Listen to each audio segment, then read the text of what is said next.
Welcome to bird media. నేను మీ పవన్ కృష్ణమూర్తి. పిల్లల్ని కన్న తర్వాత వాళ్ళ బరువు బాధ్యతలు, వాళ్ళకి విద్యాబుద్ధులు చెప్పించడాలు, వాళ్ళ కెరీర్లో సెట్ చేయడాలు తల్లిదండ్రుల బాధ్యత. నార్మల్గా అందరూ అది చేస్తారు.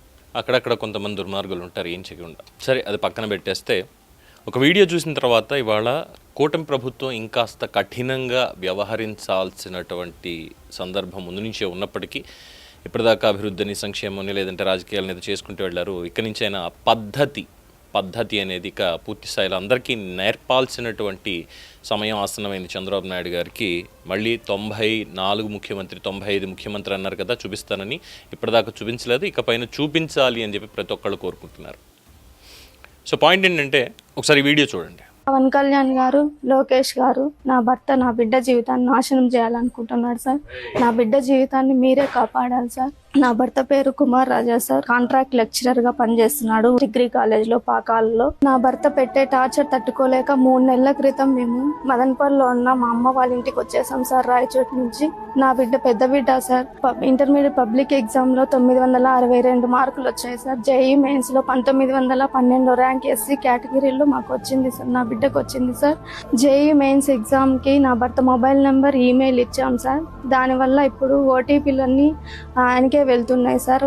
కానీ మొబైల్ నెంబరు, ఈమెయిల్ చెప్పమంటే చెప్పడం లేదు సార్. మేము అందుకని ఎస్పీ ఆఫీస్ దగ్గరికి వెళ్ళి సార్ని కలిసి మేము మాట్లాడి, తర్వాత రాయచోటి సిఏ గారికి సార్ చెప్పారు సార్. ఆ సార్ ముందర ఇస్తాను అని చెప్పి కాసేపటికి తర్వాత బయటకు వచ్చి మమ్మల్ని, నా కొడుకుని, మా తమ్ముడిని, నన్ను బెదిరిస్తున్నాడు సార్. నేను ఇవ్వను, ఏం చేసుకుంటారో చేసుకోండి మీరు అనేసి బెదిరిస్తున్నాడు సార్ మమ్మల్ని. మీ కథ చూస్తాను, 10 రోజుల తర్వాత చెప్తాను అని బెదిరిస్తున్నాడు సార్ మమ్మల్ని. మేము జోసా రిజిస్ట్రేషన్ కూడా జూన్ 6వ తేదీ చేసుకున్నాం సార్. అంతవరకు మన ఓటీపీ లేదు. జూన్ 6వ తేదీ ఇచ్చినారు. ఆ తర్వాత 2 రోజులు ఇచ్చినారు. చాయిస్ ఫిల్లింగ్ చేసుకున్నాను. తర్వాత నిన్న వేరే కాలేజ్ పెట్టాలి, చాయిస్ ఫిల్లింగ్ లో ఓటీపీ చెప్పమంటే చెప్పడం లేదు సార్. మా అమ్మని వల్గర్ గా తిడతాడు. నేను ఓటీపీ చెప్పాలంటే ఎస్పీ ఆఫీస్ కో, డిఎస్పీ ఆఫీస్ దగ్గరకు పోయి వాళ్ళ దగ్గర నుండి నాకు ఫోన్ వస్తేనే చెప్తాను నేను ఎక్కడ వెళ్ళిపోతున్నాను.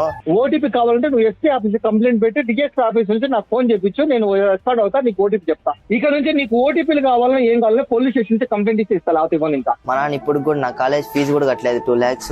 మా అమ్మ బంగారం మొత్తం కూడా బ్యాంక్ లో పెట్టేశాడు. మా నాన్న లెక్చరర్ గా అసలు ప్రవర్తించాడు సార్. డైలీ తాగొచ్చి మా అమ్మని వేధిస్తానే అంటారు సార్. నాకు ఎన్ఐటి కాలేజీలో ఫ్రీ సీట్ రావాలంటే ఖచ్చితంగా నేను జోసా కౌన్సిలింగ్ అటెండ్ కావాలా. మా నాన్న చూస్తే ఏం చెప్పడం లేదు.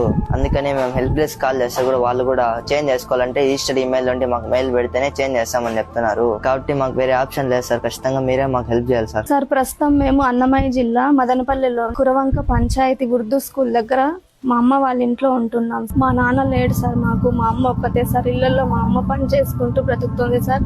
మా తమ్మునికి హ్యాండిక్యాప్ సార్, వాడికి చేయలేదు సార్. మేము వాళ్ళకి ఇచ్చే పెన్షన్ తోనే ఇప్పుడు బతుకుతున్నాం సార్. ఈ ఫ్రీ సీటు లేకుండా చెయ్యాలని చేస్తున్నాడు సార్ నా భర్త. సార్, నా కొడుకుని మా అమ్మ నేను కష్టపడి ఏదోలాగా చదివించుకుంటాం సార్. జోసా కౌన్సిలింగ్ లో నా కొడుకు ఇబ్బంది రాకుండా మీరే చేయాలి సార్. మీరే సహాయం చేయాలి సార్. మాకు మీరే ఇంకా దిక్కు సార్. మేము అన్ని స్టేషన్లు చుట్టూ అన్ని చోట్ల తిరిగేసినాం సార్. మీరే సార్, ఇంకా మీరే మాకు దిక్కని మిమ్మల్ని నమ్ముతున్నాం సార్. మీరే పవన్ కళ్యాణ్ గారు, లోకేష్ గారు, ఎలాగైనా సార్ నా కొడుకు ఇబ్బంది రాకుండా మీరే చూడమని మిమ్మల్ని అడుగుతున్నాను సార్. చూసారుగా, కుమార్ రాజా లెక్చరర్, కాంట్రాక్ట్ లెక్చరర్ పాకాలలో. చిత్తూరు జిల్లా మదనపల్లికి వచ్చారు వాళ్ళు. ఏం పాఠాలు చెప్తాడు?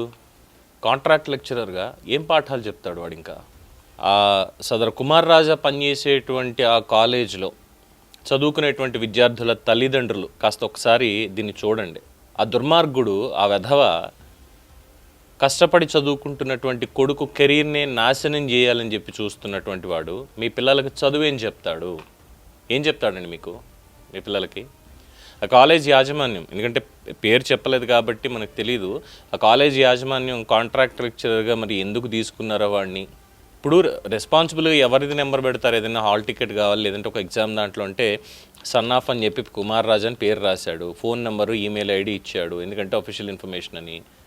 ఆ ఒక్కటి తప్పు అయిపోయింది. దానికి రావాల్సినటువంటి ఆ ఓటీపీలు కానీ ఇవన్నీ డిఎస్పీ ఆఫీస్కో, ఎస్పీ ఆఫీస్కో వెళ్ళి అక్కడ కంప్లైంట్ ఇస్తే అప్పుడు వచ్చి చెప్తాట. అది కొడుక్కి పెట్టినటువంటి మెసేజ్. 967 మార్కులు తెచ్చుకున్నటువంటి మంచి భవిష్యత్తు ఉన్నటువంటి చిన్నారి వాడి కెరీర్ని నాశనం చేసేవాడు తండ్రి ఎలా అవుతాడు? అసలు అలాంటి వాడు లెక్చరర్గా అర్హత ఉందా వాడికి అసలు? సో దీని మీద లోకేష్ గారు కూడా స్పందించారు. పాపం వాళ్ళు చెప్పారు, ఇది ఎవరో డబ్బులు ఇచ్చి చేసేటువంటి సహాయం కాదు, ప్రభుత్వం మాత్రమే ఇది సహాయం చేయాలి, టెక్నికల్ కారణాల వల్ల చదువులు పాడవకుండా జీవితాలు పాడుకోకుండా చూడాల్సిన బాధ్యత మన మీద ఉంది. ఈ విషయం మీరు స్పందించి సకాలంలో సహాయం చేయండి అని చెప్పారు. రాయచోటి రాజకీయ నాయకులు ఎవరన్నా ఉంటే ఆ తండ్రితో మాట్లాడి సమస్యను పరిష్కరించడానికి సహాయం చేయండి అంటూ కూడా సోషల్ మీడియాలో దీనికి పోస్ట్ చేశారు. వెంటనే లోకేష్ దీని మీద స్పందించారు. నోటెడ్ అమ్మా, I request SP Annamayya district to resolve the issue at the earliest and ensure the child has no further issues in the future. Annamayya పోలీసుని కూడా ట్యాగ్ చేసి సోషల్ మీడియాలో ఇమ్మీడియట్గా రిప్లై ఇచ్చారు. ఒక పక్కన తిరుపతిలో అక్కడ సభ జరుగుతోంది, అక్కడ తలమునకలుగా ఉన్నారు. అయినా సరే తెలిసిన వెంటనే రిప్లై ఇచ్చి అన్నమయ్య జిల్లా ఎస్పీ గారికి వాళ్ళకి కూడా చెప్పడం జరిగింది. ఐ రిక్వెస్ట్ అన్నమయ్య జిల్లా ఎస్పీ గారు, అక్కడ ఉన్నటువంటి పోలీసులు ఎవరైనా సరే, అలాగే రాజకీయ నాయకులు, రాయచోటిలో ఉన్నటువంటి రాజకీయ నాయకులు, అంటే పిల్లల పట్ల బాధ్యత, చదువు అనే దాని విలువ తెలిసినటువంటి రాజకీయ నాయకులు, రాజకీయం కాకుండా చేసేవాళ్ళు ఎవరైనా ఉంటే వెళ్ళి ఆ కాంట్రాక్ట్ లెక్చరర్ అయినటువంటి కుమార్ రాజా, వాడు కుమార్ రాజా కాదు, వాడు సైకో రాజా, వాడు ఆ సైకో గాడికి దేహశుద్ధి చేసి, చక్కగా దేహశుద్ధి చేసి గాడిద మీద ఎక్కి ఊరేగింపించి 4 పీకి ఇంట్లో పడుకోబెట్టండి. టార్చర్ పెడుతుంటే పిల్లలతో సైతం తల్లి అక్కడి నుంచి వెళ్ళిపోయింది. వాడికి బేసిక్గా కౌన్సిలింగ్ కావాలి. ఫస్ట్ థింగ్ వాడు చేసేదానికి చాలా గట్టిగానే ఒక ట్రీట్మెంట్ కావాలి, అప్పుడే సెటరేట్ అవుతాడు. సో ఆ పని మీరు చూసుకోండి.